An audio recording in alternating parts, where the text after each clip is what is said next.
అన్యాయంగా బ్రతికేవాళ్ళు, అక్రమంగా బ్రతికేవాళ్ళు, అధర్మ మార్గంలో ఉన్నవాళ్ళు బాగా సంపాదించి సంతోషంగా ఉంటున్నారు కదా, వాళ్ళ మాటకి సమాజంలో విలువ ఎక్కువ ఉంటుంది కదా. ధర్మాన్ని పట్టుకున్నవాడు, న్యాయంగా బ్రతుకుతున్నవాడు బహుపరిమితమైనటువంటి ఆర్జనతో ఉంటున్నాడు. పైగా ఆయన పొందుతున్న భోగం ఏమిటి, ఆయనకి సమాజంలో ఉన్న గౌరవం ఏమిటి, సమాజంలో ఉన్న విలువ ఏమీ లేవు కదా. లేనప్పుడు ప్రత్యక్షంగా కంటికి అధర్మంలో ఉన్నవాడు గొప్పగా ఉన్నట్టు, ధర్మంలో ఉన్నవాడు తక్కువగా ఉన్నట్టు కనపడుతోంది కదా. మరి అటువంటప్పుడు ధర్మాచరణానికి ఏమి ప్రయోజనం ఉంది? ఒక్క మాట మీరు బాగా జ్ఞాపకం పెట్టుకోవాలి. అనుశాసనిక పర్వంలో భీష్మాచార్యుల వారు దీని గురించే చెప్పారు. వాడికి గత జన్మలలో సంపాదించుకున్నటువంటి పుణ్యము క్షయమైపోతాడు.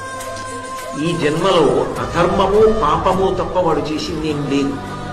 అప్పటికి తళుక్కని మెరుస్తోందేమో, అది శాశ్వతమైనటువంటి మెరుపు మాత్రం కాదు.